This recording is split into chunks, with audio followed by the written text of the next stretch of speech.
Hello everyone, welcome to Learn PYQ. Today we will discuss building material part 3. Let's start with the video. हमारा पहला सवाल है The steel used in reinforcing concrete work is stainless steel, chromium steel, high speed steel, mild steel. तो इसका सही answer है mild steel. Reinforcement concrete work के लिए हम यूज करते हैं माइल्ड स्टील। ये आया था साल 2012 में जेई में। हमारा अगला सवाल है initial setting time of ordinary Portland cement is nearly. Ordinary Portland cement का इनिशियल सेटिंग टाइम कितना होता है? 5 मिनट, 10 मिनट, 30 मिनट या 50 मिनट। तो ऑर्डिनरी पोर्टलैंड सीमेंट का सेटिंग टाइम होता है 30 मिनट। हमारा अगला सवाल है the maximum percentage of impurities in white line कितनी? तो परसेंटेज ऑफ इम्प्योरिटीज मैक्सिमम जो वाइट लाइन में हो सकती हैं वो कितनी हो सकती है? 95%, 22%, 5% या 10%। तो मैक्सिमम परमिसिबल इम्प्योरिटीज हैं 5%। Next question the product obtained by slaking of quick line is. जब क्विक लाइन की स्लेकिंग करते हैं तो जो प्रोडक्ट ऑब्टेन होता है उसे क्या क्या कहा जाता है? Slaked line, hydrated line, lump line, both A and B. तो उस प्रोडक्ट को कहा जाता है slaked line as well as hydrated line. Both A and B is the answer.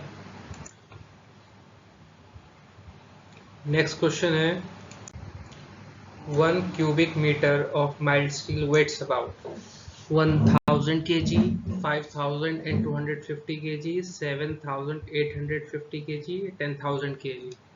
तो 1 मीटर क्यूब माइल्ड स्टील का वेट होता है 7850 kg। नेक्स्ट सवाल marble is formed after the metamorphosis of sandstone, granite, slate या limestone. Marble किसके metamorphism से बनता है?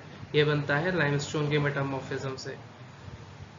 नेक्स्ट सवाल है geologically the earliest rock in the earth is. सबसे पहले जो रॉक अर्थ पर पाए गए वो कौन से हैं? इग्नियस या सेडिमेंट्री, मेटामॉर्फिक या नन ऑफ दीज। तो सबसे अर्लीस्ट अगर होने वाले रॉक हैं igneous rock.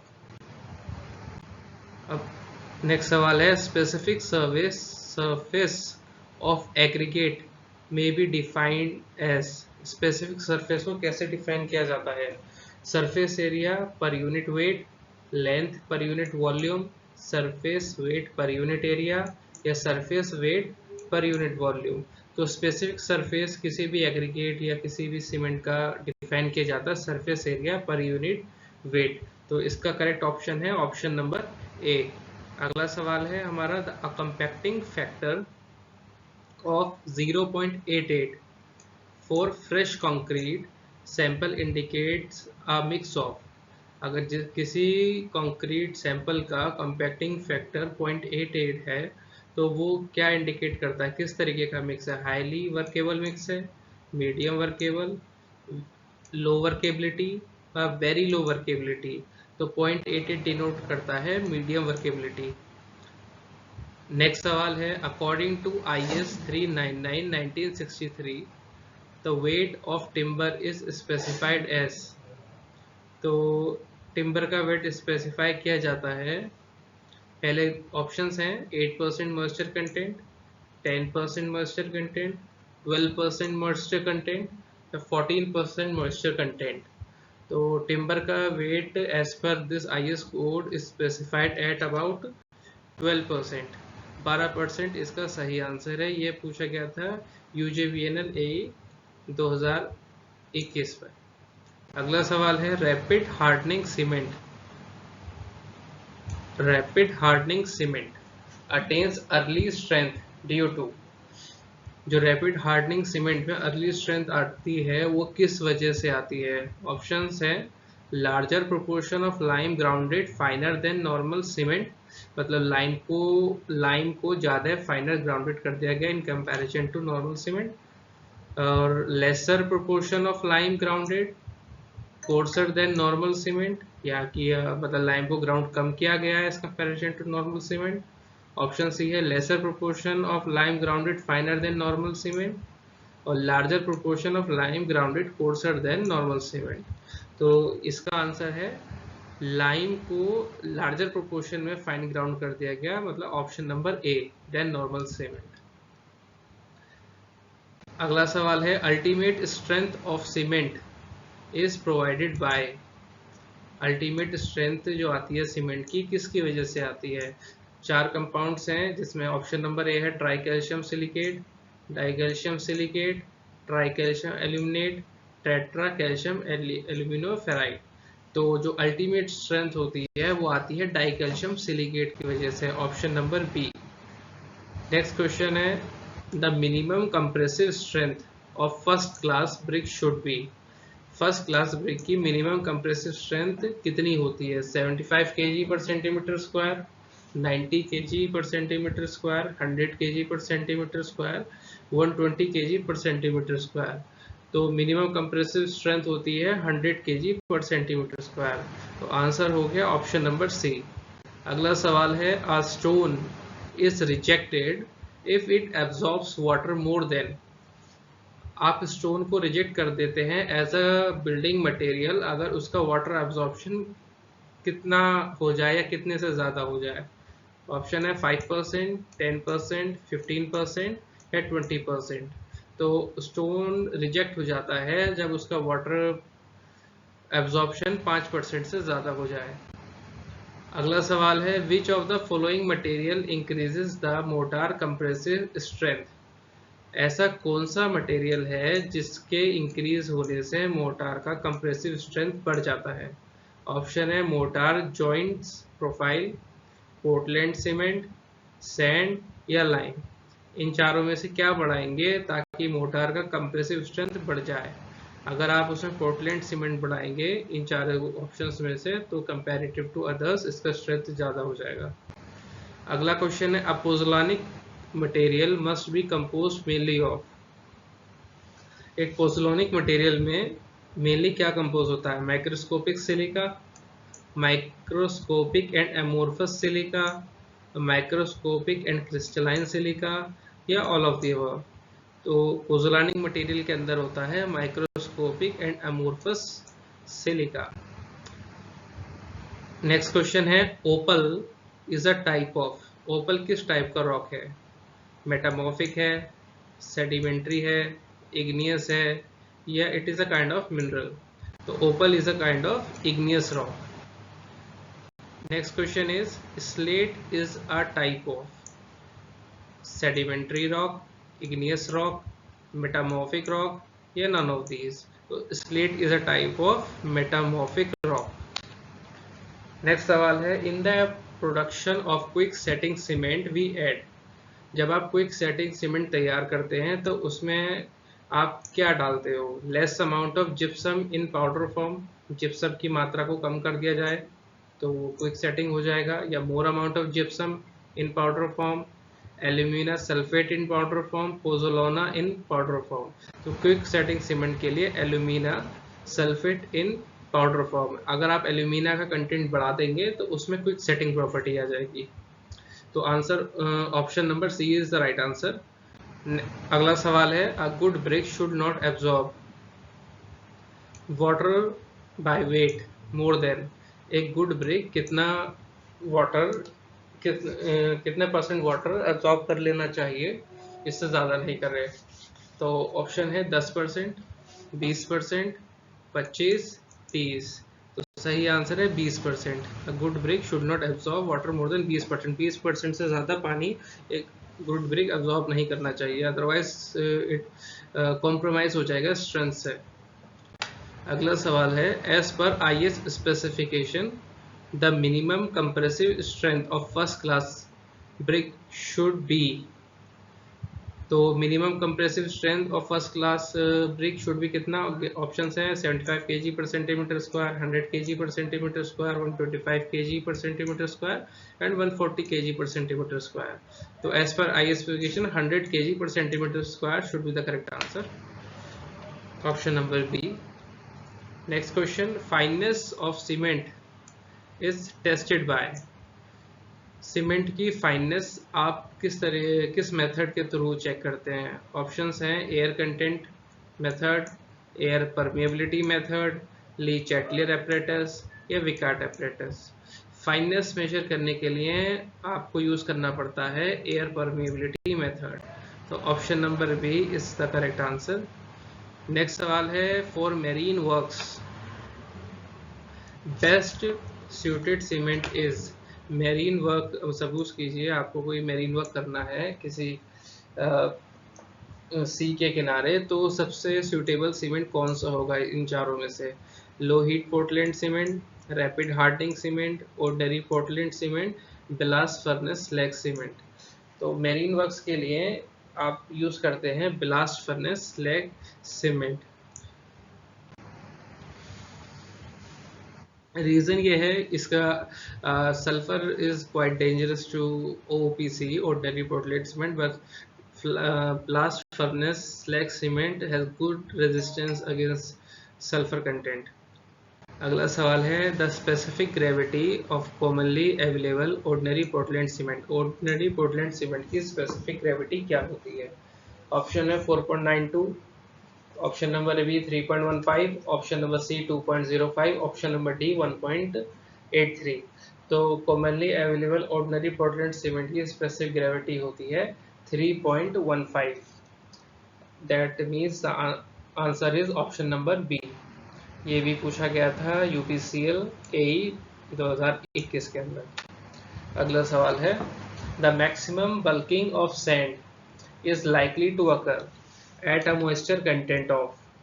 Bulking of sand maximum जो होगा उसका पीक कितने मॉइस्चर कंटेंट पे आप अटेन करेगा काइंड ऑफ? तो 5%, 8%, 11% और 14%। बल्किंग ऑफ सैंड मैक्सिमम होती है 5% पे, तो आंसर हो गया इसका option number A. Next, the moisture content in structural timber should be. तो structural timber is a timber that is being utilized in the construction of your building। तो उसका मॉइस्चर कंटेंट जो होता है वो कितना होना चाहिए? तो it should be less than 5%, between 5 to 10%, 10 to 20% और 15 to 25%। तो the moisture content should be between 10 to 20%। The correct answer is option number C. Actually it is said to be about 12%, that is between 10 to 20%.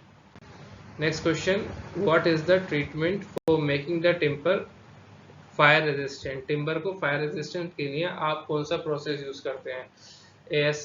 SCU treatment, एबल्स process, क्रियोसोटिंग या tarring? Fire resistance बनाने के लिए हम use करते हैं Abel's process. Option number B सही answer है। अगला सवाल है, in a shape test of aggregate which of the following gives the correct slot for flakiness index for a material passing 50 mm seed and retained on 40 mm seed? Flackiness index is about 60% of the mean size. So mean size of this will be 50 plus 40 divide by 2, that will be around 45, and 45 का 60% लेंगे तो it will come around 27। तो the correct answer will be 27 mm। Flakiness index is around 27 mm। Answer option number B. अगला सवाल है, quantity of gypsum in ordinary Portland cement is. Ordinary Portland cement के अंदर कितना क्वांटिटी ऑफ जिप्सम डाला जाता है जनरली? तो ऑप्शंस हैं 0.1 to 0.5%, 0.5 to 1%, 1 to 3% और 3 to 5%। This was again asked in UPCL AE 2021। तो कितना डाला जाता है? इसका सही आंसर है 3 to 5%। अगला सवाल है, which of the following test is employed to determine the strength of hardened concrete structure? तो दी हार्डन्ड कंक्रीट स्ट्रक्चर के लिए आप कौन सा टेस्ट यूज करते हैं ताकि आप उसकी स्ट्रेंथ डिटरमाइन कर सकें? तो obviously it will be NDT, non destructive test. तो ऑप्शंस हैं bullet test, Kelly ball test, rebound hammer test, on penetrometer. तो strength of hard and concrete structure के लिए हम यूज करते हैं रिबाउंड हैमर टेस्ट।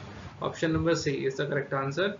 अगला क्वेश्चन है the best and most efficient method of concrete compaction is. Concrete के compaction के लिए सबसे बेस्ट और एफिशिएंट मेथड है रॉडिंग, स्पेडिंग, टैंपिंग या वाइब्रेशन। तो सबसे बेस्ट मेथड होता है वाइब्रेशन, लेकिन ये भी एक्सेसिव नहीं होना चाहिए, otherwise it will lead to segregation. तो आंसर हो गया वाइब्रेशन, ऑप्शन नंबर डी। अगला क्वेश्चन है the paint which hardens by evaporation of thinner is. वो कौन सा पेंट है जो हार्ड हो जाता है as the evaporation of thinner takes place. Options हैं aluminium paint, cement paint, asbestos paint या सेलुलोज पेंट। तो इसका सही जवाब है cellulose paint. Cellulose paint hard हो जाता है जैसे ही थिनर वेपोरेट हो जाता है। ये पूछा गया था जेई 2020 में। अगला सवाल है a type of paint which provides a protective coating without substantially changing the colour of the surface is. Option है enamel paint, varnish, white cement या डिस्टेम्पर। तो एक प्रोटेक्टिव कोटिंग देता है बिना कलर सरफेस का कलर चेंज हुए, वो है वार्निश। तो ऑप्शन नंबर बी इसका सही आंसर है। अगला सवाल the fineness of cement is tested by. Cement की फाइननेस किस टेस्ट के थ्रू पता लगाते हैं आप। ऑप्शन है स्लम टेस्ट, रिकार्ट एपरेटस, डेंसिटी टेस्ट या सीव मेथड। फाइननेस के लिए हम यूज कर स्लम टेस्ट देता है हमें वर्केबिलिटी, तो इसका आंसर है फाइननेस के लिए सीव मेथड। ये भी जेई 2020 में पूछा गया था। अगला सवाल है हाई मॉडुलस फाइबर्स जो होते हैं timbers mostly reduce impact resistance, reduce flexural strength, improve both flexural and impact resistance, improve the compressive strength. तो अगर अब उसमें हाई मॉडुलस हाई स्ट्रेंथ वाले फाइबर्स होंगे तो it will improve the both flexural as well as impact resistance. तो option number C इसका सही आंसर है। अगला सवाल है carbon content of mild steel is. Mild steel में कार्बन कंटेंट का क्लासिफिकेशन क्या है। एक जनरली वेरी हाई है, लो है, मीडियम है या हाई है। तो कार्बन कंटेंट माइल्ड स्टील में होता है लो, इसी वजह से ये डक्टाइल होता है। एज अगर आप कार्बन कंटेंट बढ़ाएंगे तो it will shift towards brittle. तो सही आंसर है ऑप्शन नंबर बी। ये भी पूछा गया था जेई 2020 के अंदर। अगला सवाल है the strongest timber is. The stronger timber has. तो close grains, loose grains, discontinuous grains या क्रॉस ग्रेन्स। तो स्ट्रॉन्गेस्ट टिम्बर के पास होते हैं क्लोज ग्रेन्स। अगला सवाल the sieve analysis is made to determine. Sieve analysis की जाती है क्या पता लगाने के लिए की जाती है, उसका फाइननेस मॉडुलस या स्ट्रेंथ एग्रीगेट का, शेप एग्रीगेट का या इनमें से कोई नहीं। तो सीव एनालिसिस करते हैं हम फाइननेस मॉडुलस के लिए। ऑप्शन नंबर ए इसका सही जवाब है। ये पूछा गया था साल 2017 में जेई के पेपर में। अगला सवाल है the slump test for concrete is done to check. Slump test किया जाता है, अभी मैंने पीछे इसका आंसर भी बताया था। ऑप्शन दिए गए हैं workability, water cement ratio, compaction factor या ऑल ऑफ द अबव। तो स्लम टेस्ट किया जाता है वर्केबिलिटी के लिए। इस साल 2017 में पूछा गया था, तो आंसर हो गया इसका ए, ऑप्शन नंबर ए, वर्केबिलिटी। अगला सवाल है method of sawing of timber is. Timber को किस तरीके से काटा जाता है या सॉ किया जाता है। 4 ऑप्शन है ऑर्डिनरी और flat slab sawing, quarter sawing, radial और रिफ्ट सोइंग या ऑल ऑफ द अबव। तो ऑर्डिनरी इसको फ्लैट स्लैब से भी काटा जाता है, क्वार्टर तरीके से भी काटा जाता है, रेडियल और रिफ्ट भी। तो आंसर हो गया D, all of the above, option number D. Next सवाल the good quality paint should have the following quality. एक अच्छे पेंट की क्या क्या खासियत होनी चाहिए। कवरिंग कैपेसिटी अच्छी होनी चाहिए उसकी, रेजिस्टेंट टू एटमॉस्फेरिक इफेक्ट्स अच्छा होना चाहिए, उसमें कलर में चेंज नहीं होना चाहिए आफ्टर एप्लीकेशन, या ये सभी। तो एक अच्छे पेंट में ये तीनों बातें होनी चाहिए। तो आंसर हो गया D, all of the above. ये भी पूछा गया था जेई साल 2017 के अंदर। Next question, the presence of iron oxide affects. Iron oxide का कंटेंट से ब्रिक पर क्या फर्क पड़ता है? कलर ऑफ द ब्रिक पे फर्क पड़ता है, स्ट्रेंथ पे फर्क पड़ता है, या वाटर एब्जॉर्प्शन पे फर्क पड़ता है, या डायमेंशन ऑफ द ब्रिक पे फर्क पड़ता है? अगर आप आयरन ऑक्साइड की प्रेजेंस से उसके कलर पर फर्क पड़ता है, तो आंसर हो गया ऑप्शन नंबर ए, साल 2017 में जेई में पूछा गया। A answer, A option. अगला सवाल, the clinkers are formed at a temperature of, during the process of production of cement, जब सीमेंट बनाते हैं तो किस टेम्परेचर पे जाके क्लिंकर्स बनते हैं? चार ऑप्शन है, 500 degree Celsius, 1000 degree Celsius, 1200 degree Celsius, या 1500 डिग्री सेल्सियस। साल 2017 का जेई का क्वेश्चन है। तो क्लिंकर्स बनते हैं 1500 डिग्री सेल्सियस पर। Option number D is the correct answer. Next question, efflorescence in cement is caused due to an excess of. Efflorescence जो होता है सीमेंट में वो किसके एक्सेस की वजह से होता है? ऑप्शन है एलुमिना, बी है सिलिका, सी है आयरन ऑक्साइड, और सी है एल्कली, और डी है आयरन ऑक्साइड। साल 2017 का क्वेश्चन है जेई का।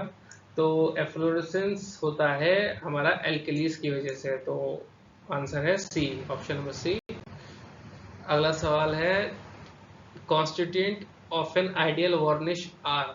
आइडियल वार्निश के कॉन्स्टिट्यूएंट्स क्या हैं? ऑप्शन है रेजिन, ड्रायर, सॉल्वेंट, या ये तीनों, रेजिन, ड्रायर, सॉल्वेंट। तो आंसर है ये तीनों ही इसमें पाए जाते हैं, तो इसका आंसर है डी, ऑप्शन नंबर डी इसका करेक्ट आंसर है। साल 2017 का जेई का क्वेश्चन है ये। अगला सवाल है, pure lime contains dash of lime. Pure lime में कितना परसेंटेज होता है लाइम का? 93 to 97%, 60 to 80%, 75 to 90%, या इनमें से कोई नहीं? तो प्योर लाइन में होता है 93 to अबाउट 97%। ऑप्शन नंबर ए सही जवाब है। ये भी जेई 2017 में पूछा गया था। अगला सवाल है कि age of trees can be जज फ्रॉम। ट्री की कितनी उम्र होगी किस तरीके से जज किया जाता है साइट पर? उसकी हाइट देख के, उसका डायमीटर देख के, उसके एनुलर रिंग्स देख के, या फुट्स देख के? साल 2017 का क्वेश्चन है जेई का। तो ट्री की एज की जज की जाती है एनुलर रिंग्स देख के, जो ऑप्शन नंबर सी इसका सही आंसर है। अगला क्वेश्चन है, अ फुल ब्रिक और stone which is laid with its length perpendicular to the face of the wall is called। एक फुल ब्रिक है जो कि परपेंडिकुलरली लेड है वॉल के उस पर, वॉल के डायरेक्शन में, तो उसको क्या कहा जाता है? किंग क्लोजर, हेडर, स्ट्रेचर, या फेसिंग? साल 2017 का जेई का क्वेश्चन है। तो जो परपेंडिकुलरली लेड है full brick in direction of the wall, तो उसका हमें सिर्फ हेडर पोर्शन विजिबल होगा, तो इसका आंसर है हेडर, ऑप्शन नंबर बी। अगला सवाल है, the piece of brick cut with its one corner equivalent to half the length and half the width of a full brick is called। half the length and half the width is called। it in question options है queen closure, beveled closure, king closure, sorry option number A था queen closure, और option D है half king closure. J 2017 का सवाल है, तो इसका answer है king closure. Next question, on increasing the quantity of carbon in steel. अगर आप स्टील के अंदर कार्बन कंटेंट बढ़ाते जाएंगे तो विच of the following will decrease. तो क्या डिक्रीज होगा with increase in the carbon percentage? तो कैपेबिलिटी बढ़ेगी, उसकी हार्डनेस बढ़ेगी, ब्रिटलनेस बढ़ेगी, या डक्टिलिटी बढ़ेगी? जैसे जैसे आप कार्बन बढ़ाओगे उसका ब्रिटलनेस नेचर बढ़ता रहेगा, डक्टिलिटी घटती रहेगी। तो इसका आंसर है डक्टिलिटी। डक्टिलिटी घटती जाएगी जैसे जैसे कार्बन कंटेंट बढ़ता जाएगा। ये भी पूछा गया था जेई 2017 के अंदर। इसी के साथ वीडियो कंप्लीट होता है। आगे के लिए मोटिवेट करने के लिए please like share and subscribe. Thank you for watching the video.